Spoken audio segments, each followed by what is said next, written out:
Ako si Richard Sarmiento, aka Rico Pañero ng 90.7 Love Radio. Kailangan ko ba yung memorize ang vision na to? Ayan, actually, I'm so proud. I'm one of the VoiceWorks Batch 15. Marami nang ulit ang makaklase ko kasi asa radyo na raw ako eh. But of course, iba pa rin yung dubbing world sa ibang studio, ibang tao ka na when it comes to dubbing. So it's very important na magkaroon ka na, mag-explore ka, continuous learning dito sa mga pamamagitan nito. I wasn't expecting to have fun.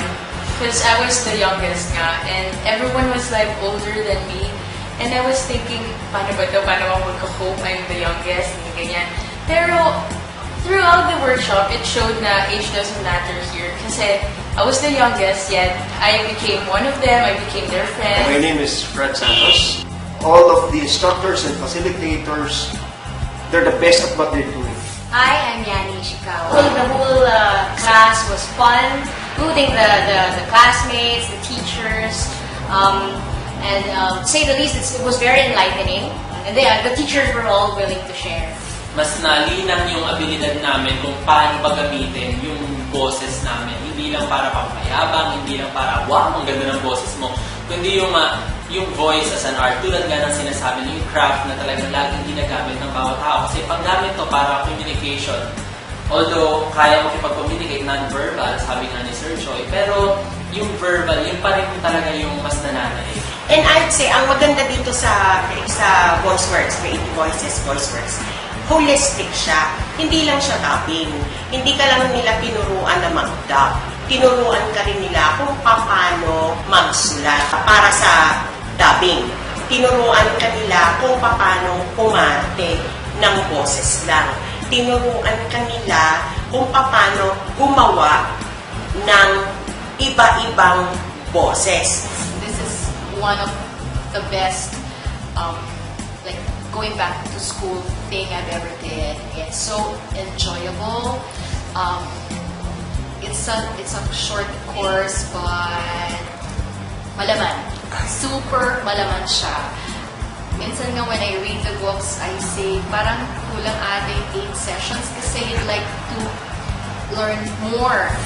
Noon, kasi may stage fright ako eh.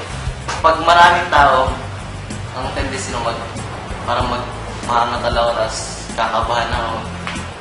Tapos nung sumali ako dito, naalis lahat yon. Kasi lahat kami, sa ayaw mo sa hindi, sasalang ka sa mic, wala ka talagang magagawa, may improve yung self-confidence mo. What I learned here, ang dami mong matututunan dito. You learn so much from the experts in the field. The masters, ika nga. Sila Sir Danny, Sir Neil, Sir Alex, no? Enjoy ako most kay Sir Alex. Kasi parang medyo hands-on siya eh. So, yun medyo masaya. Ako si Joanne de la Cruz, ayan, batch 15.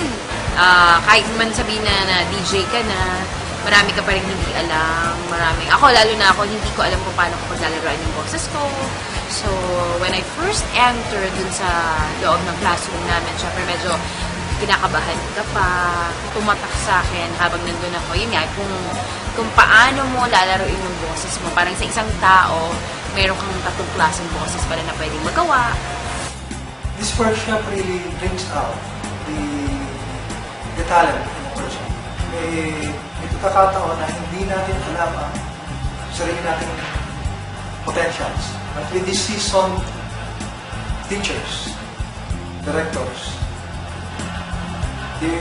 they were able to point out the strength.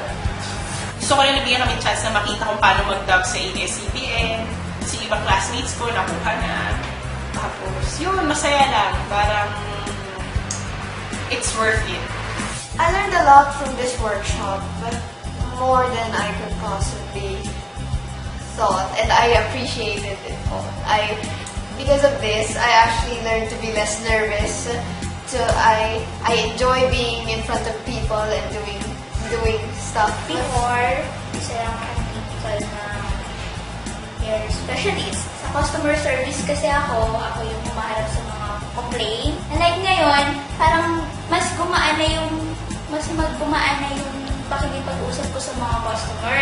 Kasi parang na-adapt ko na yung pagdadab. Kasi sa tono pa lang, yung mga timbre ng boses mo, kung paano mo kakausapin isang galit na customer, makukuha mo na eh. Kaya nakatulong siya sa akin. Lahat ng facilitator or trainer, most of them or all of them are directors, no? Iba-iba sila. So may makukuha ka from each and every trainer sa every class, every Saturday na magagamit mo in the future kung ikaw ay sasalak na or for audition. Nabigyan ako ng inspiration. Nagkaroon ako ng ideas about the use of craft, the use of art through voice acting. I thank all of them for sharing willingly sharing their knowledge to me, because you don't get those kind of information readily, or kahit na sabihin mo, there's internet, you don't find that what I've learned here in Creative Voices. I like po yung approach nila na they teach you without parang putting you down. So, mas natututo po kasi ako ng pagkaganon. I'm glad that I found this opportunity, this class. So, super thankful ako. Mga napulot ko dito, siyempre, disiplina na alagaan mo yung kayamanan ng boses. And pinaka-importante, treating yung voice acting as an art.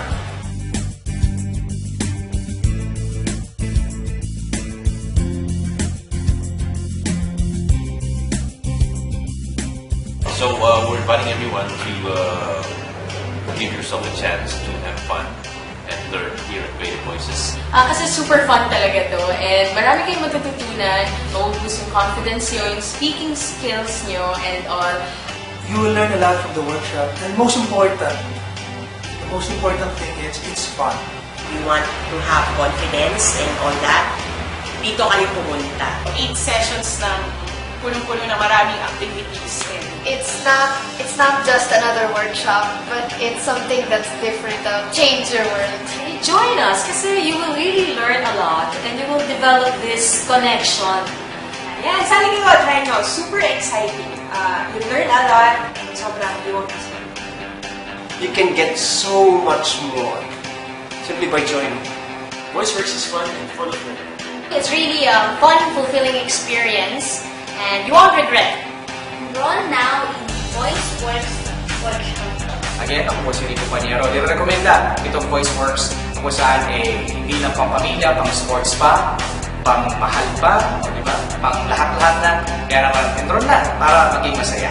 So again, ini-invite ko lahat ng mga aspiring jobbers, sa mga estudyante, sa mga of all ages naman to eh. So pwede kayong mag-enroll. Definitely enjoy ka. Maraming matutunan. It's really fun and interesting.